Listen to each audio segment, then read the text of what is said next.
versetti della Surah Al-Baqarah, numero 183 fino al 187, che parlano per obbligo del Ramadan.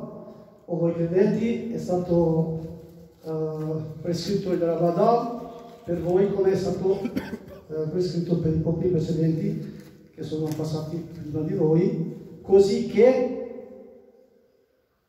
diventate timorati, così che voi allontanate dai peccati, eccetera. Giumma scorso Imam ha parlato per mese di Ramadan come mese della lettura del Corano. Invece oggi Sheikh ha tenuto il sermone della Khutbah. Il mese di Ramadan è il mese delle dua, delle preghiere, delle invocazioni verso Allah subhanahu wa ta'ala. E il Sheikh ha iniziato recitando il versetto del Corano Surah Al-Baqarah che dice وَإِذَا سَأَلَكَ عِبَادِي عَنِّي فَإِنِّي قَرِيبٌ. E quando i miei servi ti chiedono, o Muhammad sallallahu alaihi wasallam, per me, di che io sono فَإِنِّي قَرِيبٌ, sono vicino a loro e rispondo le loro preghiere, le loro invocazioni quando loro mi invocano.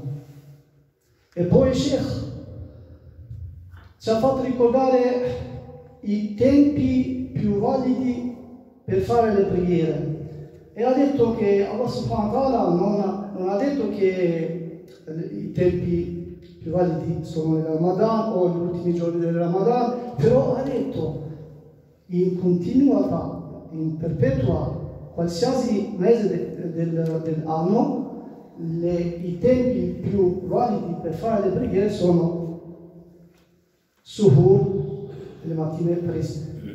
Adesso che noi digiuniamo, quando mangiamo, stacchiamo di mangiare Suhur, questo è il tempo più valido che Allah subhanahu wa ta'ala conceda al suo servo credente quello che chiede ad Allah subhanahu wa ta'ala.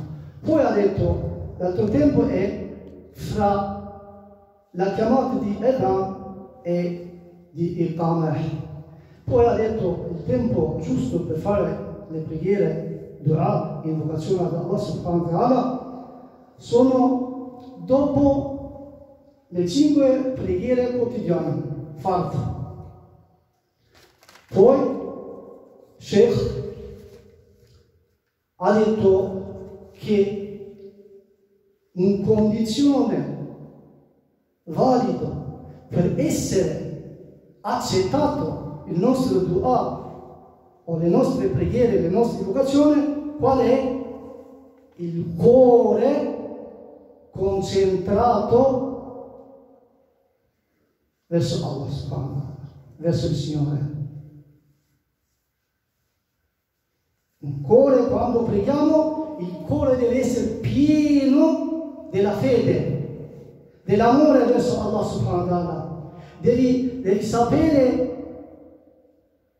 ciò che stai invocando, stai pregando ad Allah subhanahu wa ta'ala. E ci ha fatto ricordare, per esempio, quando noi chiediamo ad Allah perdono, Ya Ghafur, dobbiamo chiamare Allah subhanahu wa ta'ala con i nomi belli che Allah subhanahu wa ta'ala ha.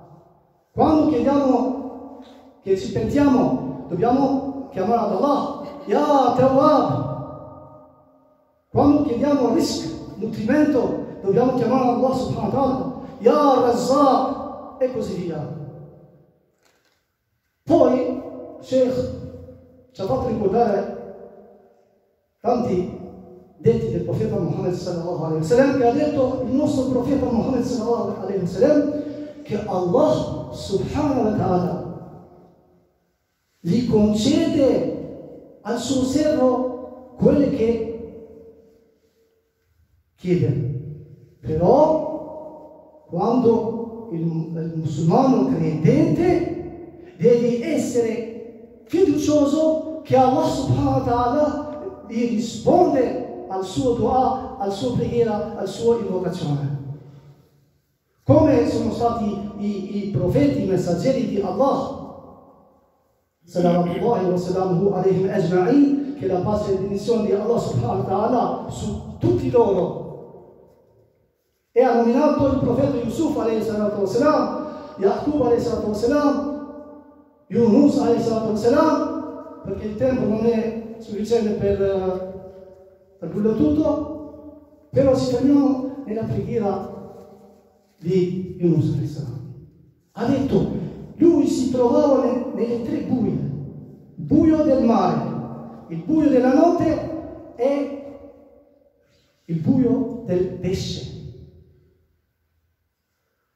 E lui ha invocato ad Allah subhanahu wa ta'ala, La ilaha illa anta, non c'è altro Dio all'infuori di Allah se Allah. Subhanaka, ha purificato ad Allah subhanahu wa ta'ala da ogni mancanza. Inni kuntu min al-zalimin, veramente, oh mio Signore, io ero di quelli ingiusti. E Allah subhanahu wa ta'ala ti ha concesso la sua invocazione, ti ha salvato.